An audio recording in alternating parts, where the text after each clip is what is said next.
This is Dr. Dave Mathewson in his teaching on third semester New Testament Greek. This is session number 14, Clause Types.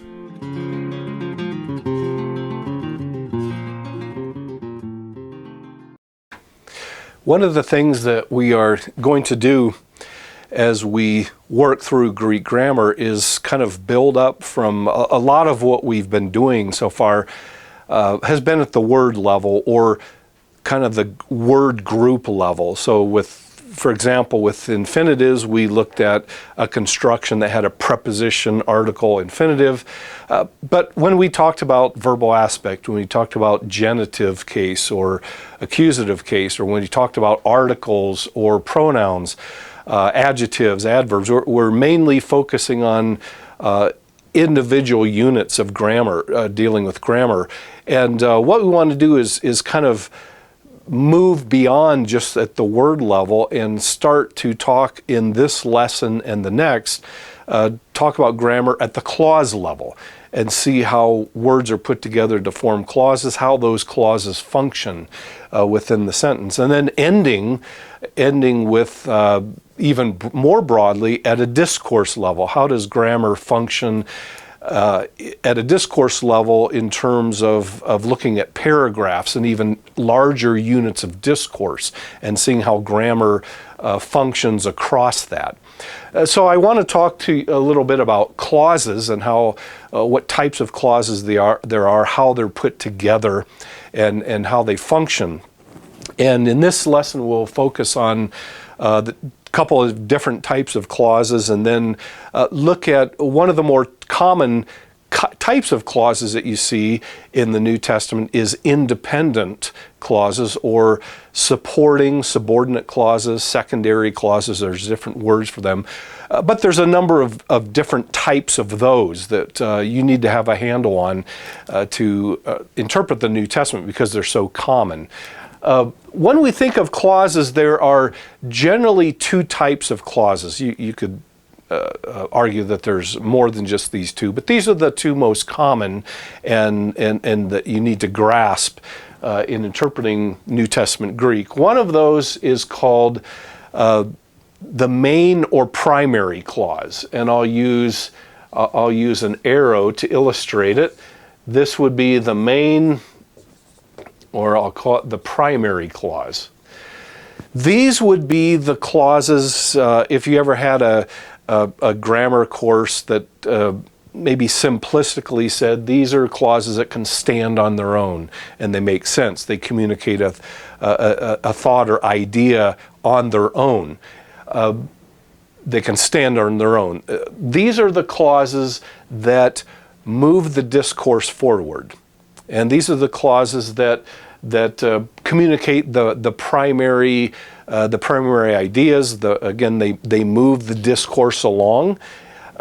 Whereas another type of clause we could call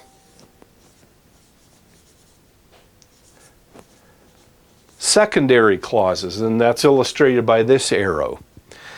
And other words for those would be supporting clause or subordinate clause or something like that. And the idea of this is that notice the arrow points up to the primary clause. That is, these do not move the discourse forward, but instead they provide supporting, they provide descriptive, they provide secondary information. That doesn't mean it's not important. It just means the role that it plays in the discourse is not like the primary clause that moves the discourse forward, but instead, in a sense, you could say it slows it down in that it provides supporting, subordinate, explanatory information to the primary clauses in the discourse. And we've said a typical clause could consist of, especially a primary clause, can consist of all of these elements. It doesn't have to in English or in Greek, but we might say a full-blown clause might contain all of these elements: a subject, in the nominative case, a verb form. Most primary clauses will include a verb form in them, and could include a direct object, could include an indirect object. Again, in the Greek language, the direct object would normally be in the accusative case, though some verbs can take it in the dative or genitive case, and then the indirect object normally in the dative case. And then genitives can function to modify those elements, showing possession or source or all those things we talked about in relationship to the genitive case. Secondary clauses will also generally have at least a verbal element in them. They'll have an indicative or a subjunctive. They'll have a finite verb in them that indicates person and number. That's what marks those out as a clause. But the key is, again, that the secondary clauses, again, to go back to some simplified approaches in some grammar classes, you may have learned these clauses cannot stand on their own. They require being dependent on, so you often hear the word dependent clauses. They depend on and they're connected to a primary clause. So these are the two major type of clauses, the main type of clauses in Greek. The primary clause, again, often called independent or main clause, those are the clauses that simply carry the discourse along. They move it forward. And then secondary clauses that do not move the discourse forward, but play a supporting role. They play a subordinating role. They're subordinate to or dependent on something in the main discourse, or in the main clauses. Now, one of the things you'll find in Greek is this is sort of simplistic in a way, because what you'll often find is even secondary clauses can be modified by other secondary clauses. So sometimes you'll get what I call a stair-step feature in Greek. You might have a main clause that gets modified by an independent clause, and that gets modified by an independent clause, and that could get modified by an independent clause. And that's why sometimes you find rather lengthy sentences in a really traditional English grammar class. You might call this a run-on sentence. That wasn't a problem in Greek, but in Greek sometimes you'll find rather lengthy sentences. You find a good example, the classic example is Ephesians 1, 3 through 14, which is one long sentence or clause. And you might think, well, how do you do that? Well, there's only maybe one main clause, but it just keeps getting modified by subordinate clauses, and those subordinate clauses have subordinate clauses modifying them. And sometimes you can get rather lengthy expressions, and sometimes that's one of the keys to interpreting the text, is to sort that out. Where's the primary clause? And you should be doing this in any discourse, whether you're dealing with narrative or epistles or whatever, is asking where's the primary clause, or where are the primary clauses, and then where are the secondary and supporting clauses, and realizing that the primary clauses are those that, again, move the discourse forward, they carry it along, and the secondary or supporting or subordinate dependent clauses kind of slow it down and provide secondary, supporting, explanatory material to information in the primary clause. And then again, sometimes secondary clauses, they can have secondary clauses modifying them, so that you can get this kind of what I call stair-step feature, where you just keep getting modifications.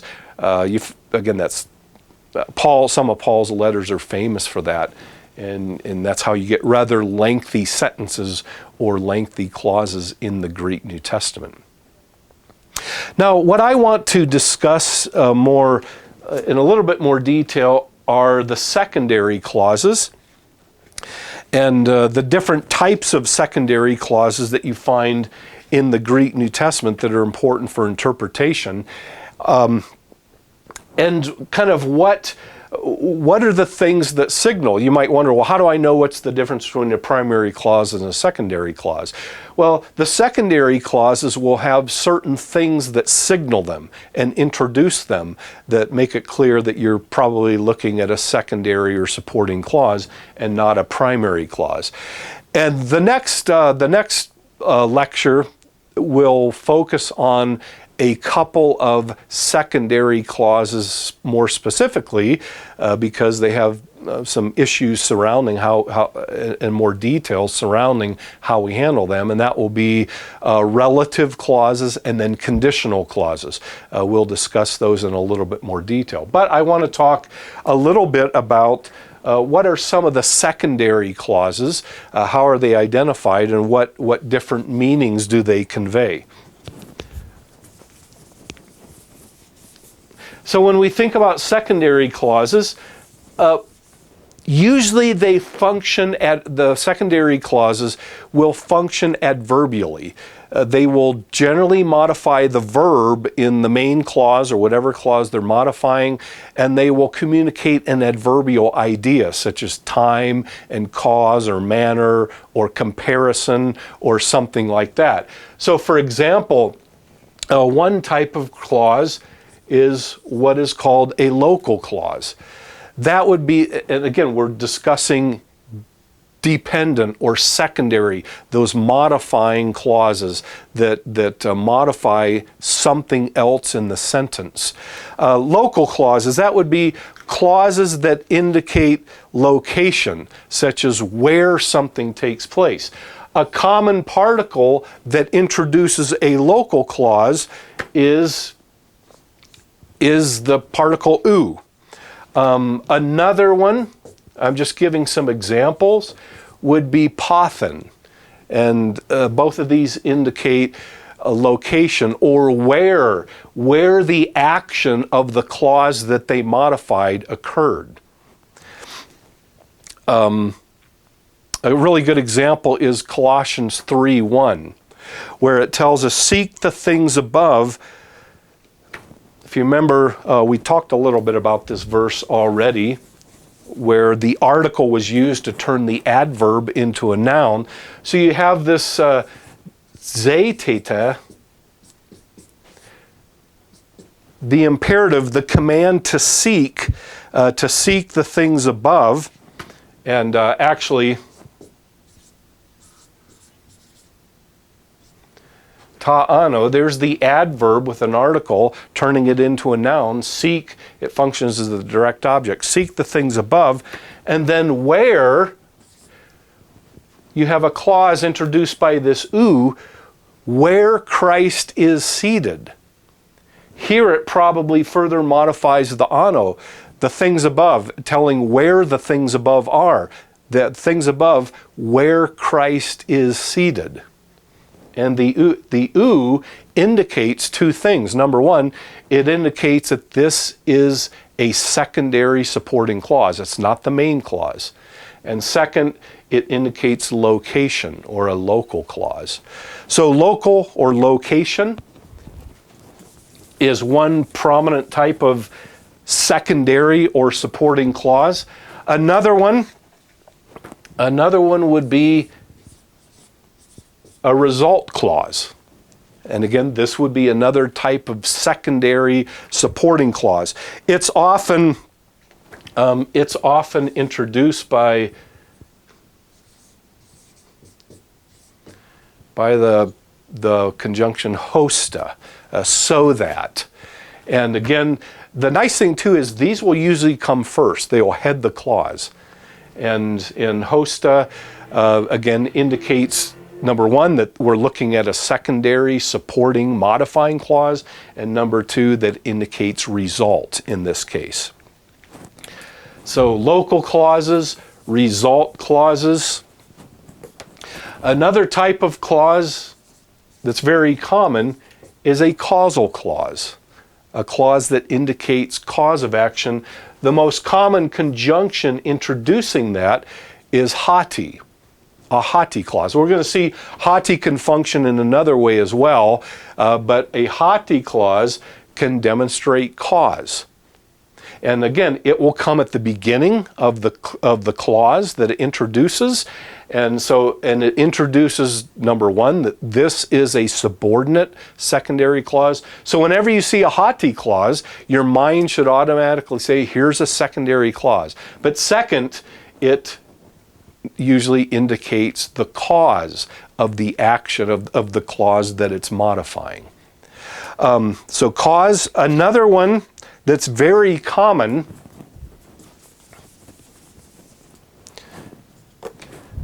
Another one that's common is, let me write out the adverbial meaning first. The other one is purpose, which is normally introduced by a hina clause, That is a clause beginning with the conjunction hina. So again, whenever you see a hina, you should think in your mind, here's a secondary supporting clause. That's one of the ways to identify that this is not the main clause, it's a supporting clause. And then when you see this, you should also think this is going to demonstrate usually purpose. Sometimes it could be result, but it's going to probably indicate the purpose of the action in the main clause or whatever clause it's modifying. So it will introduce a subordinate clause.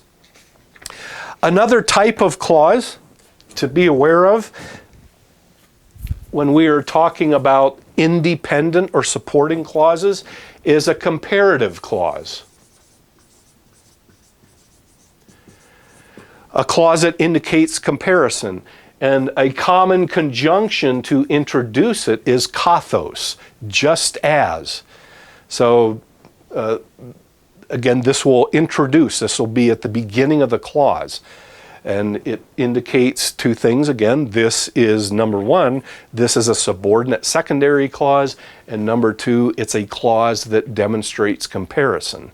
And again, you can often translate it as or just as. Sometimes you'll just find the hos, the conjunction particle hos, indicating comparison as well. But a fairly common use of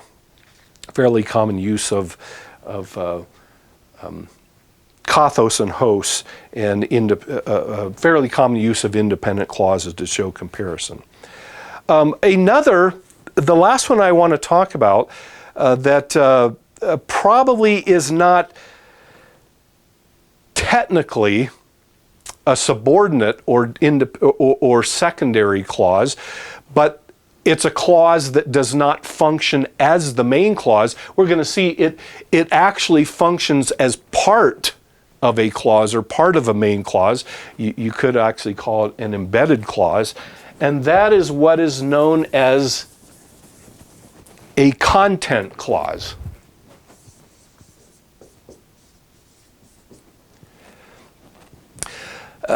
A content clause is basically a clause that will usually indicate the content of a verb, such as a verb of speaking or seeing or knowing, and it will indicate the content of what was said or what was known or what was seen. And two common conjunctions that can introduce a content clause, these aren't the only ones, but by far the most common one of them is a hoti. Now, we've already seen that hoti can introduce a causal clause, a clause indicating cause. Now, we're going to demonstrate it can also indicate a clause of content. So, when you think of hoti, think of the two C's, cause and content. So, everyone got that? The two C's, cause and content. Now, how do you know the difference? Well, it's probably going to be a content clause if it follows a verb dealing with perception, like seeing, speaking, confessing, knowing, believing. Those verbs don't have to take it, but they often will take their content in a clause introduced by hoti. So that's why I said technically this will function similar to a direct object of a verb of perception. So again, that's what you're looking for. How do I know which of the two C's, cause or content?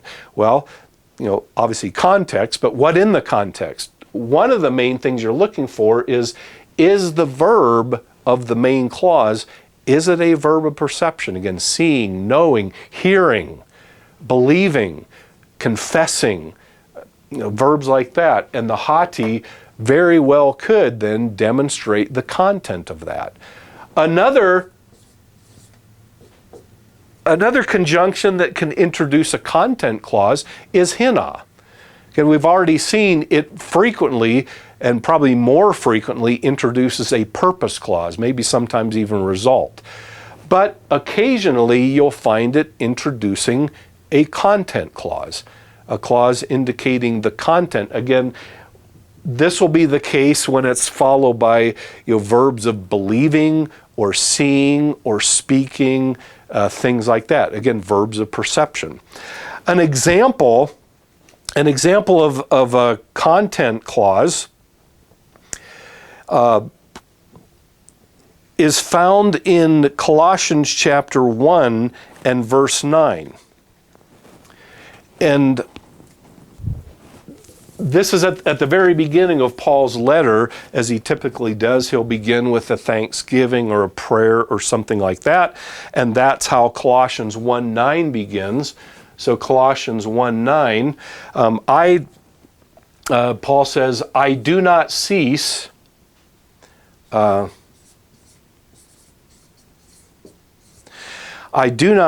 followed by two participles. I do not cease proseuchomai.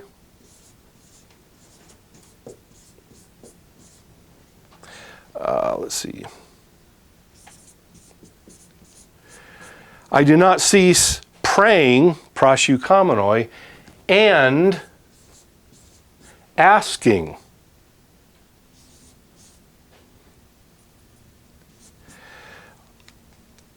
Aitumenoi. Two participles. These two participles function as kind of giving the content of cease. I do not cease doing these two things, praying and asking. And then the next thing is a hina clause, in order that you might be filled.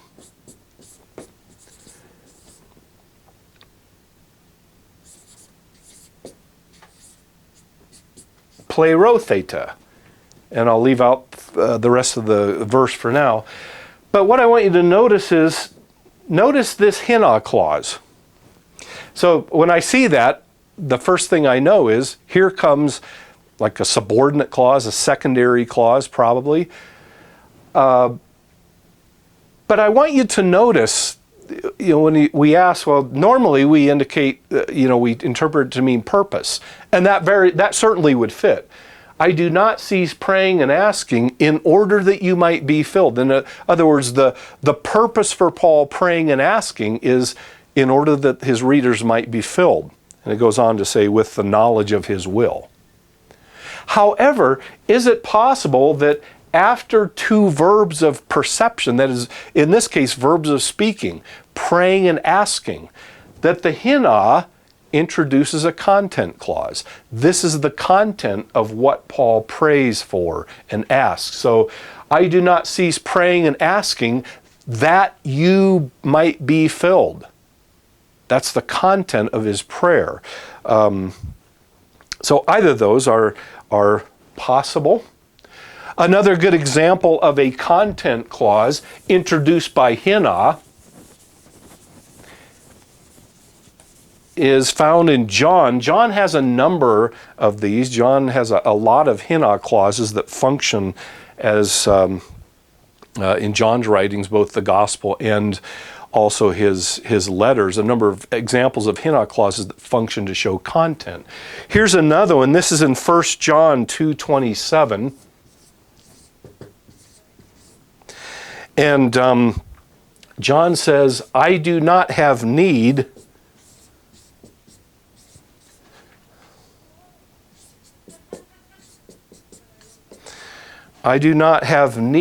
in order that, or hina, tis, in order that someone teach.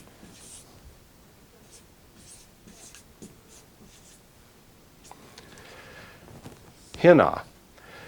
So is this demonstrating purpose? I do not have need in order that someone teach me. That's possible. The other possibility is this functions as a content clause, introducing a content clause, which further modifies need. It further describes the need. I do not have need. What is the need? The need is that anyone teaches you. So the point, though, is to be aware of, and I like to, sometimes when I think of grammar, I kind of start with what is the, statistically, what is the most likely usage of this? So when I see a hina, for example, I'm probably going to start with purpose. If I see a hati, I'm probably going to start with cause. But I'm also going to recognize that there are times where it may be, both of these may be used in a different way. And especially after verbs of perception, like speaking, a verb of perception doesn't work in the 1 John example. Something else is going on. But if there's a verb of perception, speaking, hearing, believing, knowing, those sorts of verbs, and I find a hati clause, and maybe even a hina, I might want to try out content.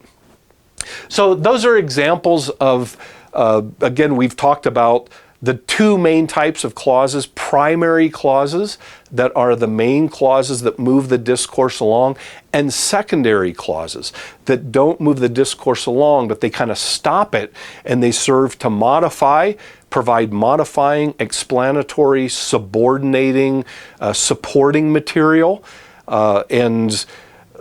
Then we looked at the different kinds of supporting, modifying clauses that show, for example, temporal and causal and comparison and things like that, content clauses. So we've tried to move beyond just looking at individual words and now looking at the way entire clauses function. The other thing to say, one other thing to say about clauses is some of these clauses, and I'll focus primarily on the last two types of clauses, or especially clauses introduced by hati and hina. But the same is true of other clauses. Hati and hina clauses tend to come, the entire clause tends to come after the verb they modify, after the clause they modify. When they come before, it tends to make that more prominent. Let me give you an example of this, just very briefly. In 1 Corinthians chapter 12, this is Paul's spiritual gifts passage, where again we've looked at a couple things in chapter 13. And one of the things that Paul argues is by using the metaphor of a body, he's trying to demonstrate that all the gifts play an equal role, and none of them are more important than the others, no matter how small or insignificant they seem. And in verse 16, notice Paul says, "And if the ear says, 'Because I am not an eye, I am not from the body.'" Notice that the hati clause comes first. So you have Paul saying in 1 Corinthians, this is 13 and verse 16. 12:16, I'm sorry, 1 Corinthians 12 and verse 16. It begins with the hati clause, "Because I am not an ear." Then the main clause, I am not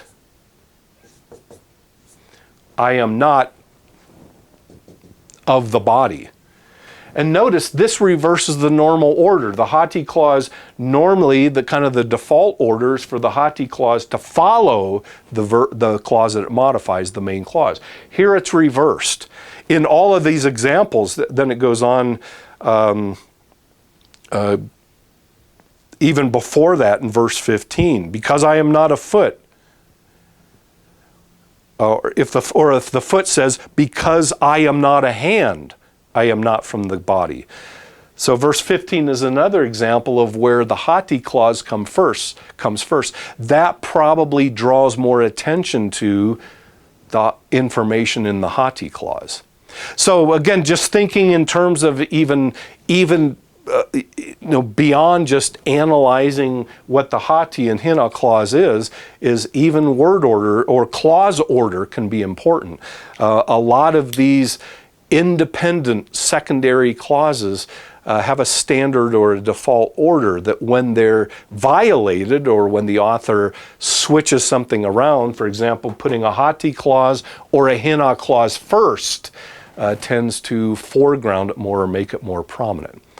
So we've moved again beyond individual words to clauses, and hopefully you've been able to see kind of how to approach clauses and the important role they play in Greek grammar.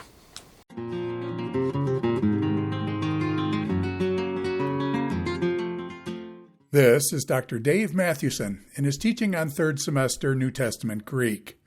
This is session number 14, Clause Types.